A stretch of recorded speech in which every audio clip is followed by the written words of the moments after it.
Shalom, selamat datang di Bindov Cornerstone Singapura.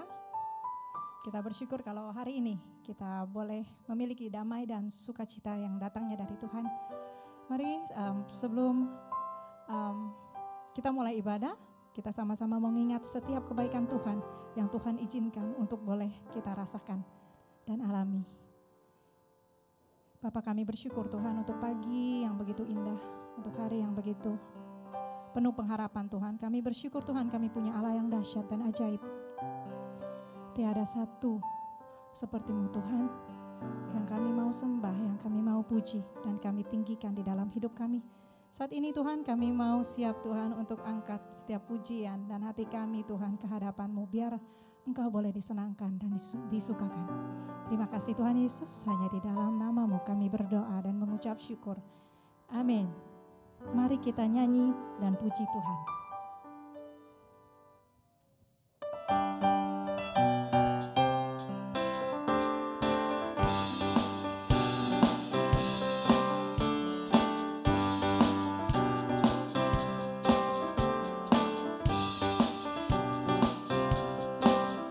Nyanyi puji Tuhan, bangun baik kudusnya. Di tempat ini Yesus telah hadir, kemuliaan Tuhan dinyatakan. Oh, sukacita, bangun baik kudusnya. Persembahkanlah seluruh hidupmu bagi kemuliaannya. Sama-sama kita katakan, nyanyi puji Tuhan. Nyanyi puji Tuhan, bangun baik kudusnya.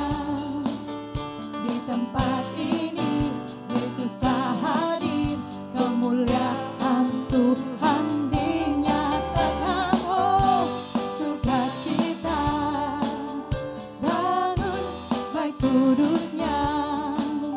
Persembahkanlah seluruh hidupmu bagi kemuliaannya. Anugerahnya bagi kami, anugerahnya bagiku, kasihnya dicurahkan. Sambutlah dia, juru selamat, bersoraklah, nyanyi puji Tuhan, bangun baik kudusnya. Di tempat ini Yesus telah hadir, kemuliaan Tuhan dinyatakan. Oh, sukacita, bangun baik kudusnya. Persembahkanlah seluruh hidupmu bagi kemuliaannya. Katakan dengan iman, anugerah Tuhan bagi kita semua. Anugerahnya bagiku, kasihnya dicurahkan. Sambutlah dia, juru selamat, bersoraklah, nyanyi puji Tuhan, bangun baik kudusnya. Di tempat ini Yesus telah hadir, kemuliaan Tuhan dinyatakan. Oh, sukacita, bangun baik kudusnya. Persembahkanlah seluruh hidupmu bagi kemuliaannya. Persembahkanlah seluruh hidupmu bagi kemuliaannya. Persembahkanlah seluruh hidupmu bagi kemuliaannya. Haleluya. Kau dahsyat Tuhan, Kau ajaib dalam hidup kami. Kami percaya Tuhan, walaupun kami mengalami Tuhan, kadang kami mengalami hidup berjalan di dalam lembah, tapi kami percaya Tuhan bahwa Engkau selalu serta kami. Terima kasih Tuhan.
Yesus Engkau juru selamatku, dalam janji-Mu kemenanganku.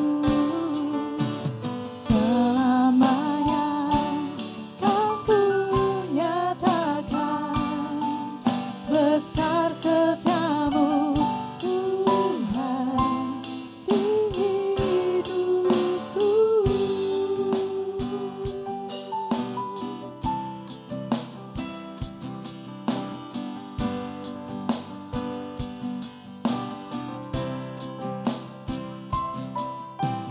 Walau ku harus berjalan dalam lembah kedalaman, perlindungan-Mu, oh Tuhan, nyatalah bagi hidupku. Tiada pernah sedetik pun, oh, tiada pernah Kau tinggalkan. Sungguh mulia dan sempurna, hanya Kaulah yang disembah. Oh, Yesus Engkau juru selamatku, dalam janji-Mu kemenanganku. Selamanya kan ku nyatakan besar setiamu Tuhan. Yesus Engkau juru selamatku, dalam janji-Mu kemenanganku. Selamanya kan ku nyatakan besar setiamu Tuhan. Yesus Engkau juru selamatku, dalam janji-Mu kemenanganku. Selamanya kan ku nyatakan besar setiamu Tuhan. Besar setiamu Tuhan, besar setiamu Tuhan di hidupku.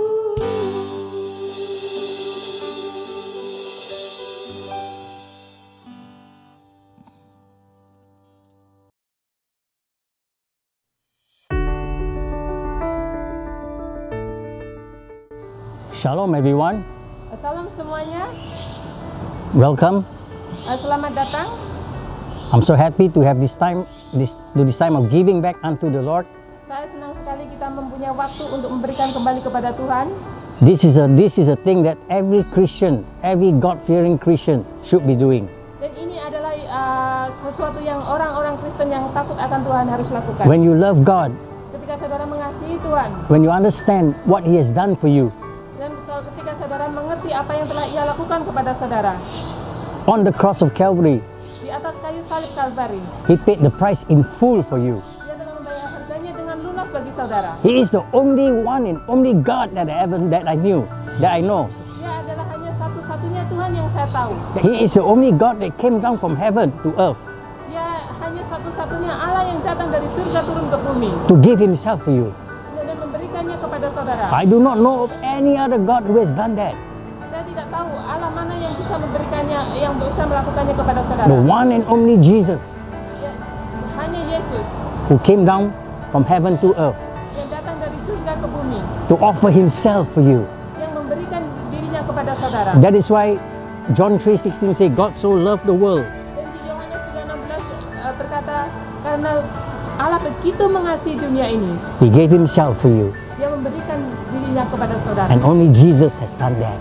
Dan hanya Yesus yang melakukan itu. Today as we reflect on what He has given to us, Dan hari ini ketika kita mencerminkan apa yang telah Ia berikan kepada kita, we must ask ourselves, kita harus bertanya kepada diri kita sendiri. He has given us His best. Dia telah memberikan yang terbaik. Are we giving back to Him our best for Him? Apakah kita memberikan yang terbaik bagi diri? I'm going to quote the story in Luke 21, Dan saya akan mengambil cerita dari Lukas 21 verse 1 to 4. dari ayat 1 sampai 4. And it says, and he looked up and saw the rich putting their gifts into the treasury. Verse 2 says, and he saw also the poor widow putting in 2 mites. Verse 3 says, so he said, truly I say to you, that this poor widow has put in more than all. Verse 4 says, for out of their abundance they have put in offerings for God. But she, out of her poverty, put in all the livelihoods that she had. Ketika Yesus mengangkat mukanya, ia melihat orang-orang kaya memasukkan persembahan mereka ke dalam peti persembahan. Ia melihat juga seorang janda miskin memasukkan 2 peser ke dalam peti itu. Lalu ia berkata, aku berkata kepadamu, sesungguhnya janda miskin ini memberi lebih banyak daripada semua orang itu. Sebab mereka semua memberi persembahannya dari kelimpahannya, tetapi janda ini memberikan dari kekurangannya. Bahkan ia memberi seluruh nafkahnya. So the Bible itself says Jesus looks at what we have to offer for Him. Jadi di Alkitab mengatakan Yesus melihat apa yang harus kita berikan kepadanya. So whether or not we give Him our best or our leftovers, Jesus knows everything. Jadi apakah kita itu memberikan yang terbaik atau yang sisa, Yesus mengetahui semuanya. So He says, He observed the poor widow. In verse 2 He says, and He saw the poor widow putting in 2 mites. Jadi dia melihat janda itu memberikan sepeser, 2 kepingnya. And this was the last 2 mites that this poor widow had. Jadi ini adalah 2 peser yang tinggal bersama janda itu. She gave her all. Dia memberikannya semuanya. And Jesus was so impressed. Dan Yesus sangat terkesan sekali. Touched the heart of Jesus. Dia menjamah hati Yesus. In verse 3 He says, truly I say to you that this poor widow has put in more than all. Aku berkata kepadamu, sesungguhnya janda miskin ini memberi lebih banyak daripada semua orang itu. So we must give God our very best. Jadi kita harus memberikan Tuhan yang terbaik. Remember, you cannot outgive God. Ingat, saudara tidak bisa, You cannot give more than God. saudara tidak bisa memberi lebih dari Tuhan. He owns everything. Dia memiliki segalanya. I promise you, Saya berjanji kepada saudara, when you give God your best, ketika saudara memberikan yang terbaik, you will receive the best back from Him. saudara akan menerima kembali yang terbaik dari Dia. It's not how much you give, Itu bukan berarti seberapa banyak yang saudara berikan, but how much of your love for God. berapa banyak kasih saudara yang berikan kepada Tuhan. Like what this poor widow did. Seperti yang janda miskin ini lakukan. Verse 4 says, for out of their abundance have put in offerings for God, but she, out of her poverty, put in all the livelihood that she had. Sebab mereka semua memberi persembahannya dari kelimpahannya, tetapi janda ini memberi dari kekurangannya. Bahkan ia memberi seluruh nafkahnya. I have personally know Saya pribadi tahu of many people banyak orang who has practiced this. yang mempraktekkan hal ini. It's just like in the book of Acts, Seperti yang pada buku Kisah Para Rasul. the disciples sold everything they had Jadi para murid itu menjual semuanya and distributed among the poor, dan mereka memberikannya kepada orang-orang miskin. so that there was no lack. Jadi tidak ada kekurangan. The Bible has lots and lots of promises. Jadi di Alkitab itu banyak sekali janji-janji Tuhan. When you help the poor Ketika saudara membantu yang miskin, by giving to God, memberikan kepada Tuhan, you will be truly tremendously blessed. saudara akan diberkati berkelimpahan sekali. You have received much from Him, Kita akan menerima yang banyak dari and when you return to Him, ketika kita mengembalikannya kepada Dia. He will never shortfall you.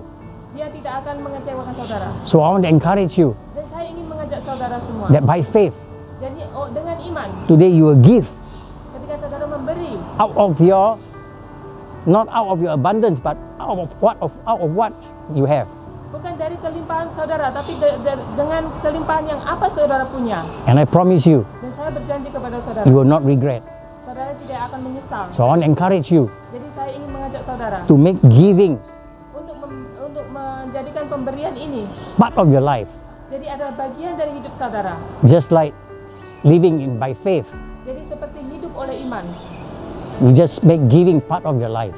Jadi menjadikan persembahan pemberian itu sebagai. Because that was what Jesus did.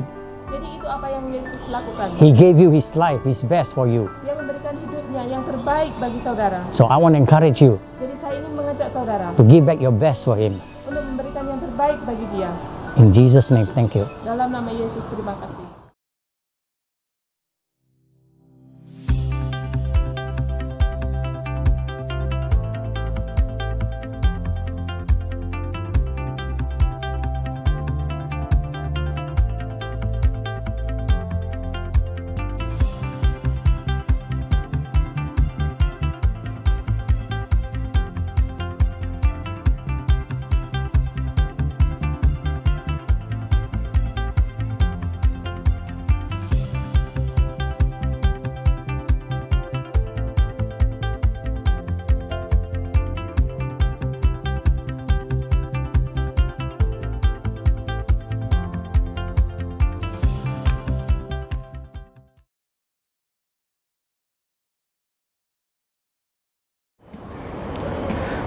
Shalom semuanya, hari ini saya ingin mengucapkan syukur dan berkat untuk semua yang telah jadi bapak atau ayah dan berkeluarga. Menjadi bapak atau ayah adalah suatu peran yang Allah Bapa kami sungguh menghormati. Karena menjadi seorang bapak atau ayah mempunyai tanggung jawab dan pekerjaan yang luar biasa dan mempunyai beban yang sungguh berat. Seorang bapak atau ayah harus bisa melindungi, mengusaha untuk bertanggung jawab dalam pemberian, mengawasi, membela, dan paling penting, mengasihi istri dan anak-anaknya. Seorang bapak atau ayah harus rajin berdoa, bisa memimpin dan mempunyai hikmat untuk memberi keputusan yang bijak. Ini semuanya demi untuk membangun keluarga yang kokoh dan memuliakan namanya. Sebagai ketua rumah, kami harus bisa membangun keluarga yang kuat dan punya semua anggota dari keluarga untuk mendampingimu. Karena kalau seluruh dunia melawanmu atau tidak setuju denganmu, yang paling sedikit kalau kami pulang ke rumah ada keluarga yang selalu bersetuju bersama kami. Ingatlah, Allah Bapa sebelum Dia disebutkan Allah segala semesta adalah seorang Bapa, karena Dia mempunyai anak putra yang bernama Yesus Kristus, juru selamat kami. Jangan percaya kepada kepercayaan yang lain yang menantang bahwa Allah kami tidak mempunyai putra anaknya. Karena jikalau Allah kami bukan seorang bapa dan Dia tidak mempunyai anak, Dia tidak akan mengerti apa yang namanya kasih. Karena untuk membimbing anak-anak perlu kasih yang berlimpah. Allah Bapa sungguh mengasihi kami. Dia memberikan anaknya untuk menyelamatkan kita karena kasih-Nya begitu besar seperti ditulis di Yohanes 3 ayat 16. Sekali lagi, saya ingin mengucapkan semua bapa atau ayah atau semua bapa rohani, selamat Hari Bapa. Tuhan memberkatimu semua dan menyertaimu, biar Tuhan mencurai kasih Allah Bapa dan kuasa Roh Kudus untuk membantu mengendalikan hidupmu, biar Tuhan tutup bungkusmu dan keluargamu dan berikan damai sejahtera. Di dalam nama Yesus Kristus, Putra dari Allah Bapa yang mulia, Yesus Kristus, dan pimpinan Sang Penghibur yang benar, menyertaimu selalu. Amin.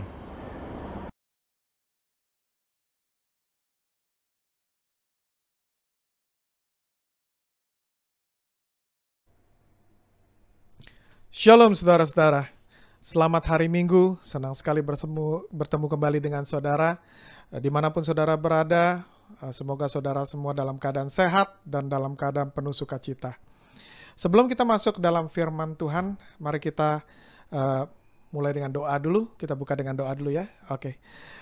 Terima kasih ya Tuhan, kami mengucap syukur padamu ya Tuhan. Kalau hari ini kau berikan kami kesempatan untuk berkumpul kembali bersama untuk mendengarkan firman-Mu ya Tuhan. Tuhan, aku berdoa ya Tuhan, biar firman-Mu yang hari ini disampaikan Tuhan akan menjadi sumber kekuatan buat anak-anak-Mu yang mendengarkan ya Tuhan. Mereka yang sedang letih, lesu, dan berbeban berat ya Tuhan, Kau beri kekuatan yang baru ya Tuhan, Kau beri semangat yang baru ya Tuhan.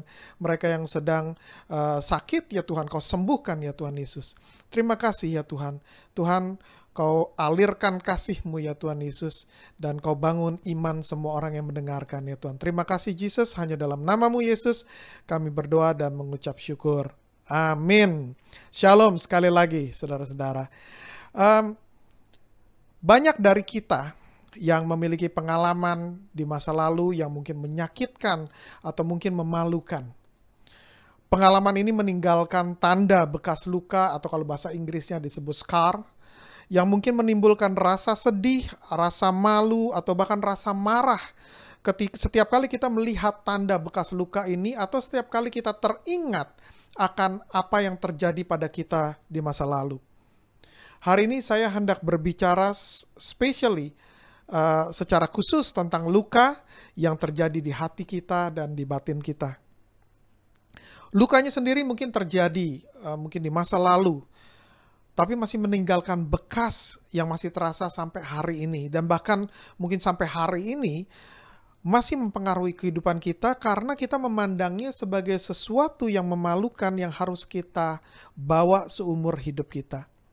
Luka ini mungkin dikarenakan karena orang lain yang berbuat kesalahan atau berbuat dosa terhadap kita. Tapi mungkin juga luka ini mungkin dikarenakan dosa atau kesalahan yang kita sendiri lakukan. Kejadian yang terjadi di masa lalu ini meninggalkan bekas yang terus menghantui kita, menghantui pikiran kita, seperti mengikuti, nggak bisa kita lupakan. Tanpa kita sadari, luka yang membekas di hati ini dapat menyebabkan berbagai masalah dalam hidup kita. Salah satu masalah yang paling serius adalah luka di batin ini membuat kita menjadi orang yang selalu merasa tidak aman. Atau kalau bahasa Inggrisnya insecurity. Apakah saudara tahu kalau rasa tidak aman atau insecurity dapat menjadi sebuah ikatan atau bondage dalam hidup kita tanpa kita sadari? Ikatan atau bondage ini dapat mencengkram hidup kita dan memenjarakan kita sehingga kita tidak bisa hidup seperti orang yang bebas. Saya akan berikan beberapa contoh hal negatif yang disebabkan oleh rasa tidak aman atau insecurity dalam hidup kita. Yang pertama, kita menjadi orang yang mudah takut dan gelisah. Kita menjadi orang yang lebih tertutup dan tidak mudah percaya pada orang lain.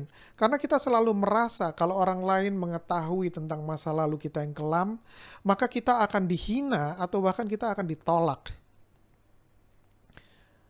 Kita sering kehilangan rasa percaya diri dan ini membuat kita tidak berani untuk mencoba hal-hal yang baru. Ini satu lagi hal negatif yang bisa terjadi adalah kita kehilangan rasa percaya diri kita. Kenapa? Kita nggak berani mencoba hal-hal yang baru karena kita berasa bahwa apapun yang kita lakukan pasti tidak akan berhasil. Yang lebih parah lagi, rasa tidak aman ini sering membuat kita tidak berani mendekat dan melayani Tuhan.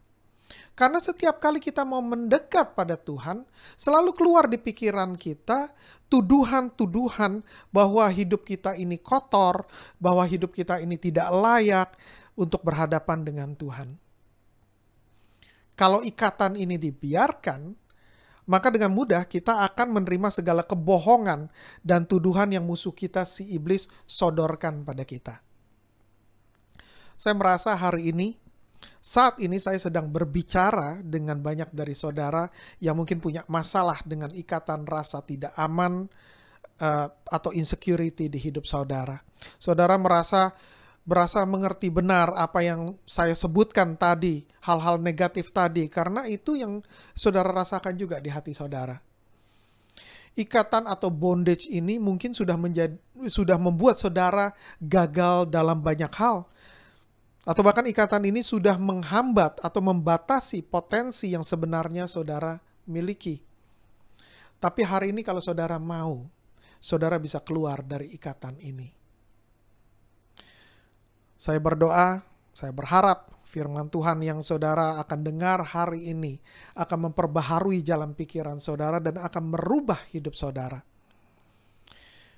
Pertanyaannya, apakah saudara mau untuk terbebas dari ikatan rasa tidak aman ini? Kalau saudara mau, maka mari kita kenali dulu bagaimana Tuhan melihat saudara dan apa yang Dia melakukan dalam hidup saudara. Yang pertama, percayalah kalau saudara adalah orang yang dikasihi Tuhan. Firman Tuhan di Roma 5 ayat 8 berkata, Akan tetapi Allah menunjukkan kasih-Nya kepada kita oleh karena Kristus telah mati untuk kita ketika kita masih berdosa. Jangan pernah saudara menerima kebohongan si iblis yang berkata pada saudara, kalau saudara itu kotor, kalau saudara itu tidak layak, kalau saudara tidak mungkin Tuhan bisa mengasihi saudara. Jangan percaya kebohongan yang iblis terus lemparkan atau sodorkan pada saudara. Tuhan Yesus mengenal saudara sebelum saudara mengenal Dia. Dia mengasihi saudara sebelum saudara mengasihi Dia. Dia telah mati bagi saudara ketika saudara masih berdosa.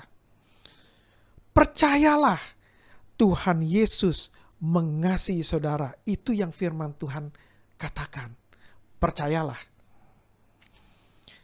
Yang kedua, percayalah kalau Tuhan Yesus mau mengampuni dan menyembuhkan saudara. Yesus berkata, dan ini dicatat di Markus 2 ayat 17, bukan orang sehat yang memerlukan tabib, tetapi orang sakit. Aku datang bukan untuk memanggil orang benar, melainkan orang berdosa.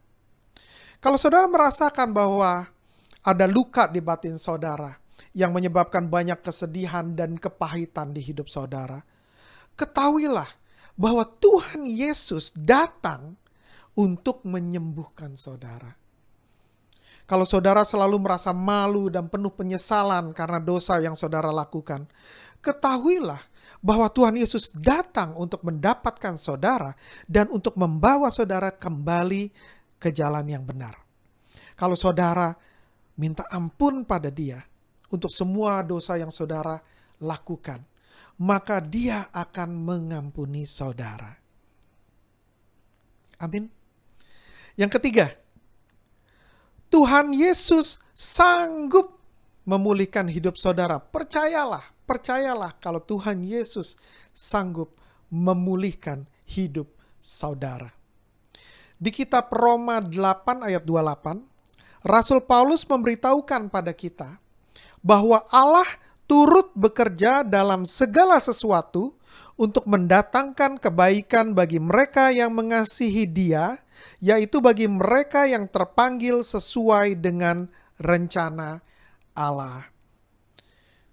Tuhan Yesus, firman ini berkata, Tuhan Yesus akan melakukan segala sesuatu untuk mendatangkan kebaikan bagi saudara, untuk memulihkan hidup saudara. Tapi kalau saudara perhatikan dengan seksama firman Tuhan di Roma 8:28 ini, saudara akan mendapatkan dua hal yang menjadi bagian saudara. Ada bagiannya Tuhan, tapi ada juga bagian saudara. Ada dua hal yang menjadi bagian saudara. Hal yang pertama adalah saudara harus mengasihi Tuhan Yesus. Kalau saudara mendengar firman-firman Tuhan yang sudah saya sebutkan sebelumnya, bagaimana Tuhan mengasihi saudara, bagaimana Dia mati ketika saudara masih berdosa, bagaimana Dia mau menyembuhkan saudara, maka pertanyaannya adalah apakah saudara mau mengasihi Dia, mau mengasihi Tuhan Yesus? Itu kondisi pertama. Kondisi kedua, saudara harus mau mengikuti rencananya. Bukan hanya saudara mengasihi Yesus, tetapi saudara harus mau mengikuti Dia. Bukan hanya mengasihi, tapi mengikuti Dia, mengikuti perintah-perintahnya. Saudara harus mau mengikuti perintah-perintah Yesus. Itu kondisi yang kedua. Untuk bagaimana Tuhan bisa bekerja, mendatangkan kebaikan dalam hidup saudara. Ingat kedua kondisi ini yang menjadi bagian saudara. Saudara mungkin ragu dan bertanya, apa benar Tuhan Yesus sanggup memulihkan kehidupan saudara? Mungkin saudara lihat masa lalu saudara yang kelam, masa lalu saudara yang tidak baik, kehidupan saudara yang sudah hancur karena masa lalu saudara yang gak baik, karena kesalahan yang saudara lakukan di masa lalu, hidup saudara yang sudah kocar-kacir saat ini. Saudara mungkin ragu, bertanya-tanya dalam hati, apa benar? Apa benar Tuhan Yesus sanggup memulihkan kehidupan saya yang sudah tidak karuan seperti hari ini? Dan kalau Tuhan Yesus mau melakukannya, bagaimana caranya? Mungkin itu yang saudara pertanyakan dalam hati saudara. Kalau itu saudara yang ragu-ragu, Saya ingin menasehati saudara untuk mengikuti apa yang diajarkan di kitab Amsal 3 ayat 5 yang berkata, percayalah kepada Tuhan dengan segenap hatimu dan janganlah bersandar kepada pengertianmu sendiri. Saudara mungkin tidak akan pernah bisa mengerti secara penuh bagaimana Tuhan bekerja.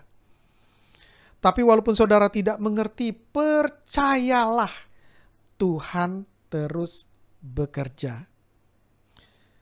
Di kitab Yesaya 55 ayat 8, Tuhan berkata, rancanganku bukanlah rancanganmu, dan jalanmu bukanlah jalanku. Demikianlah firman Tuhan. Kemungkinan besar, saudara tidak akan dapat mengerti rancangan Tuhan dan apa yang Dia sedang kerjakan dalam hidup saudara. Tetapi Tuhan tidak minta untuk saudara dapat mengerti semuanya. Saudara mengerti kalau kita punya limitasi. Jalan pikiran kita tidak sejauh jalan pikiran Tuhan. Apa yang kita mengerti tidak sejauh apa yang Tuhan mengerti. Tuhan bisa mengerti kalau kita nggak bisa menangkap penuh apa yang Tuhan mau kerjakan. Apa yang menjadi rancangan Tuhan dalam hidup kita. Tuhan tidak meminta saudara untuk mengerti. Tapi saudara diminta sama Tuhan untuk percaya. Percayalah. Ini kata kuncinya. Kalau saudara mau keluar dari ikatan masa lalu saudara. Kalau saudara mau dipulihkan. Percayalah. Percayalah pada Tuhan. Percayalah pada firman-Nya. Apa yang Dia katakan. Saudara nggak bisa mengerti. Tapi tetaplah percaya pada apa yang Dia katakan. Ini kata kuncinya. Yang keempat, Tuhan Yesus rindu, mau mengubah luka saudara menjadi berkat.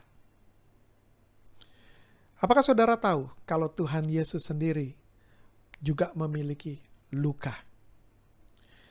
Tertulis di kitab Yohanes 20 ayat 27, Tuhan Yesus berkata pada Thomas muridnya, taruhlah jarimu di sini dan lihatlah tanganku. Ulurkanlah tanganmu dan cucukkan ke dalam lambungku. Dan jangan engkau tidak percaya lagi, melainkan percayalah. Thomas murid Yesus mungkin dulunya tidak percaya. Sebelumnya dia tidak percaya kalau Tuhan Yesus bangkit dari mati. Sudah bangkit dan hidup kembali. Dia nggak percaya. Maka waktu Tuhan Yesus bertemu dengan Thomas, Dia perlihatkan tangannya, di telapak tangannya ada tanda bekas lubang. Ada tanda lubang. Karena waktu disalib, dia dipaku, ada lubang bekas paku di sana. Dan dia berkata sama Thomas, coba taruh jarimu di tanganku. Dan kemudian Yesus juga berkata pada Thomas, coba kamu taruh, cucukkan jarimu, cucukkan tanganmu ke dalam lambungku. Karena di lambungnya Yesus juga ada lubang bekas ditusuk tombak pada waktu dia di kayu salib. Dan dia berkata pada Thomas, kamu tidak percaya, kamu coba sendiri taruh tanganmu di sini supaya kamu percaya. Yesus berkata kepada Thomas, jangan engkau tidak percaya lagi, melainkan percayalah. Yesus mendapatkan luka-luka ini di atas kayu salib. Di atas kayu salib tubuhnya dihancurkan, tubuhnya diremukan, dia dihina, dia diludahi, dia dikutuki.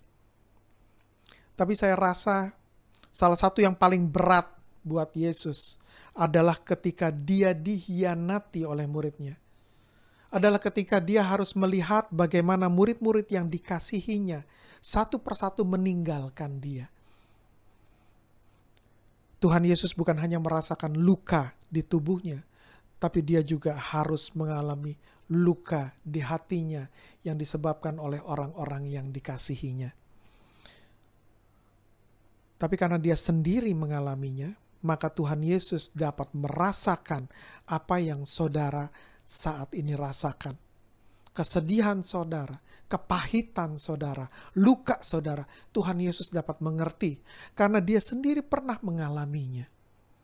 Terpujilah Tuhan, karena kita memiliki Tuhan yang dapat merasakan dan dapat mengerti apa yang kita alami. Dia bukan Tuhan yang jauh yang tidak mengerti apa yang kita harus lalui. Tapi dia Tuhan yang karena dia sendiri mengalami, dia dapat mengerti. Jadi apapun yang dia katakan pada saudara, itu karena dia mengerti apa yang saudara alami.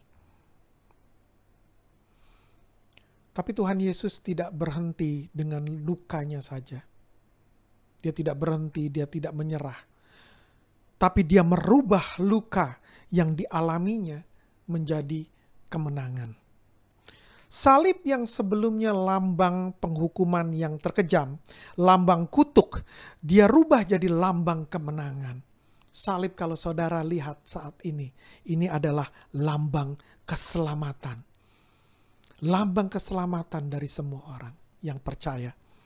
Luka-luka yang dia alami telah menjadi berkat buat banyak orang. Bilur-bilurnya menyembuhkan banyak orang. Darahnya yang tercurah menyelamatkan banyak orang. Semua yang terjadi pada Yesus, luka-lukanya telah menjadi berkat bagi banyak orang. Kalau saudara bersedia, Tuhan Yesus juga mau menjadikan apa yang saudara alami, pengalaman saudara, luka saudara, dia mau menjadikannya untuk merubahkannya menjadi kemenangan dan berkat buat banyak orang. Hal-hal yang menyakitkan saudara, dia mau rubah menjadi kesaksian yang akan memenangkan banyak orang. Amin. Saudara mau? Kalau saudara izinkan Tuhan bekerja dalam hidup saudara, maka luka-luka yang saudara alami sebelumnya tidak akan menyakitkan saudara lagi. Bahkan akan jadi kesaksian yang memberkati banyak orang, terutama mereka yang mengalami seperti pengalaman yang saudara pernah alami. Kesaksian saudara akan membangun mereka.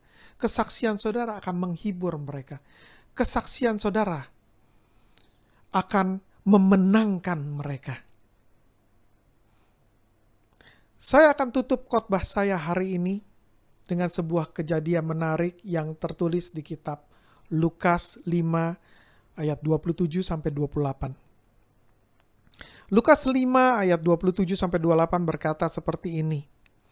Kemudian ketika Yesus pergi keluar, ia melihat seorang pemungut cukai yang bernama Lewi sedang duduk di rumah cukai. Yesus berkata kepadanya, "Ikutlah aku." Maka berdirilah Lewi dan meninggalkan segala sesuatu lalu mengikuti dia. Jadi ada seseorang bernama Lewi, dia ini pemungut cukai. Pada zaman itu, pemungut cukai yang orang Israel dibenci oleh orang-orang sebangsanya sendiri. Kenapa? Karena pemungut cukai, dia dihitung sebagai pengkhianat karena dia bekerja untuk pemerintah Roma yang menjajah bangsa Israel, yang membuat sengsara bangsa Israel. Pemerintah Roma memberikan atau menarik pajak yang luar biasa besar. Mereka membuat kesengsaraan bagi bangsa Israel. Mereka membuat bangsa Israel menjadi miskin, menjadi sengsara, menjadi kelaparan. Dan pemerintah Roma menggunakan pemungut cukai untuk menarik pajak dari orang-orang sebangsanya. Maka itu orang-orang Israel sangat benci pada orang yang mempunyai jabatan pemungut cukai. Karena mereka melihat ini adalah antek-anteknya penjajah yang menyiksa mereka. Mereka dianggap sebagai pengkhianat. Dan yang terlebih membuat mereka marah adalah pemungut cukai yang mereka mengambil pajak dari bangsa Israel, mereka sendiri hidup dengan kekayaan karena mereka dibayar dengan baik dan seringkali mereka mengambil lebih daripada yang semestinya. Sehingga mereka kebanyakan menjadi kaya raya. Mereka menjadi kaya raya di atas penderitaan bangsa mereka sendiri. Maka itu bangsa mereka membenci pemungut cukai. Kalau misalnya pemungut cukai ini jalan di jalanan, maka bangsa mereka akan memaki-maki mereka, menjauhi mereka, tidak mau berdekatan, tidak mau berteman, mungkin bahkan meludahi mereka. Dan pemungut cukai tidak diterima di banyak tempat. Dia tidak diterima di community-community. Dia tidak diterima di bait Allah. Sebetulnya untuk para pemungut cukai ini yang seperti Lewi, dia mengalami juga luka di hatinya. Karena dia dijauhi, dia ditolak, dia dimaki-maki, dijelek-jelekan, dikutuk. Dia juga ada luka di hatinya. Tapi mungkin bagi Lewi, pada saat itu, uang adalah segalanya. Lebih penting, lebih berharga. Harta adalah segalanya. Lebih penting bagi dia. Jadi walaupun dia sakit hatinya, tetapi karena dia mendapatkan uang yang banyak lewat pekerjaan ini, maka dia jalankan terus. Tetapi pada waktu Yesus lewat, dan Yesus melihat Lewi, dan Lewi melihat Yesus. Dan kemudian Yesus berkata sama Lewi, dia sodorkan tangannya dan bilang, ikutlah aku. Maka ada sesuatu yang terjadi di hatinya Lewi. Dia berasa ada satu kasih yang dia nggak pernah rasakan. Mungkin untuk Lewi, bahkan orang tuanya pun tidak mau menerima dia.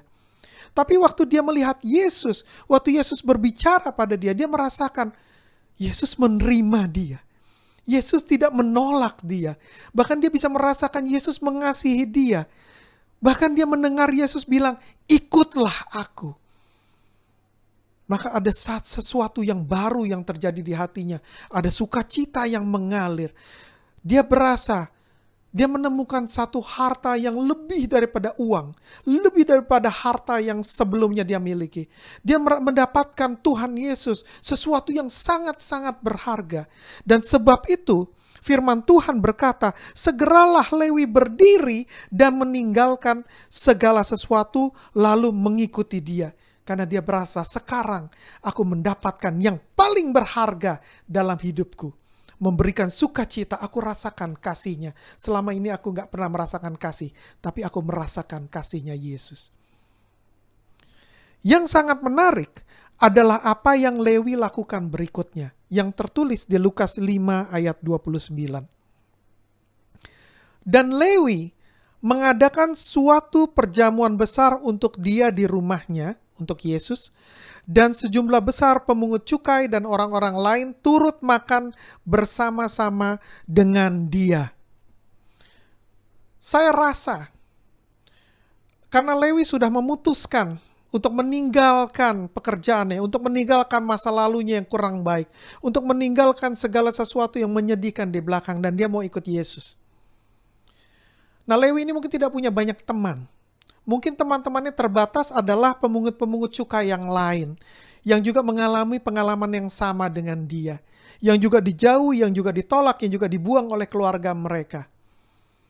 Dan Lewi berasa, dia rindu untuk teman-temannya pemungut-pemungut cukai ini juga bisa merasakan apa yang dia rasakan. Bisa merasakan acceptance, bisa merasakan kasih seperti yang dia rasakan. Tapi mungkin dia nggak ngerti bagaimana cara menceritakannya. Maka apa yang dia lakukan? Dia lakukan satu perjamuan dengan Tuhan Yesus sebagai tamu kehormatan di situ. Dan dia undang teman-temannya pemungut cukai. Dengan harapan bahwa nanti pemungut-pemungut cukai ini akan datang dan mereka akan mengenal Yesus, berbincang-bincang dengan Yesus. Dan dengan harapan bahwa waktu Yesus berbicara dengan mereka, maka para pemungut cukai ini akan merasakan juga apa yang Lewi rasakan. Kasih Tuhan yang Lewi rasakan. Berkat yang melimpah yang Lewi rasakan. Dia ingin berbagi apa yang dia rasakan ini dengan teman-temannya pemungut cukai. Dengan harapan pemungut-pemungut cukai ini juga akan dipenuhi berkat. Dan juga akan mulai mengikuti Yesus. Saya percaya hari itu terjadi kemenangan yang besar. Saya percaya hari itu banyak pemungut cukai yang bertobat dan menerima Yesus. Kalau saudara tahu, Lewi ini adalah Matius, orang yang sama dengan yang bernama Matius. Penulis kitab Matius yang saudara baca di Alkitab. Bukan hanya dia sudah menjadi berkat buat teman-temannya, para pemungut cukai yang lain, tapi dia juga sudah menjadi berkat bagi semua orang percaya lewat kitab Matius yang ditulisnya. Kalau saudara bersedia, Tuhan Yesus akan juga membuat saudara jadi berkat buat banyak orang seperti Matius telah menjadi berkat buat banyak orang. Kalau saudara bersedia, pengalaman hidup saudara Tuhan gak akan sia-siakan. Tuhan akan pakai jadi kesaksian.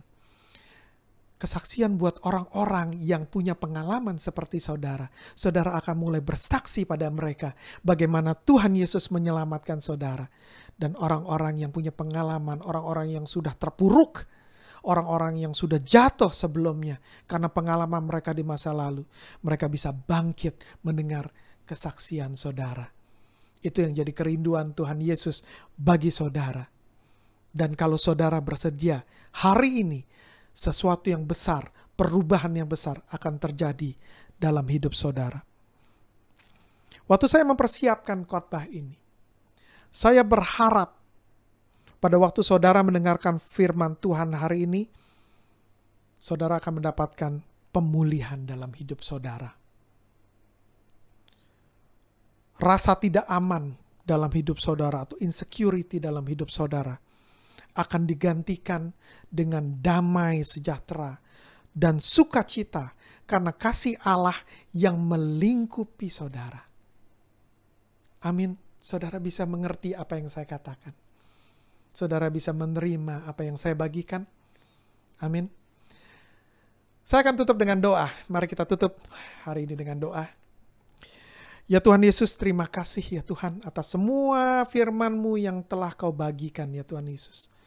Tuhan, firman-Mu adalah firman yang hidup ya Tuhan Yesus. Firman-Mu memberikan hidup bagi mereka yang mendengarkan. Firman-Mu memberi kekuatan bagi mereka yang lemah ya Tuhan. Dan Tuhan, hari ini hamba-Mu meminta kepada Engkau ya Tuhan. Aku sudah berhenti ya Tuhan, sudah mau berhenti selesai untuk membagikan firman-Mu ya Tuhan. Tapi biar ya Tuhan, kasih-Mu terus mengalir bagi mereka yang mendengarkan firman-Mu hari ini. Dan mereka menangkapnya, mereka menerimanya dengan iman. Hari ini biar kasih-Mu terus mengalir dan mengalir dalam hidup mereka Tuhan. Kau lingkupi mereka dan Kau urapi mereka ya Tuhan. Kau rubah hidup mereka ya Tuhan. Keluar dari masa lalu mereka ya Tuhan.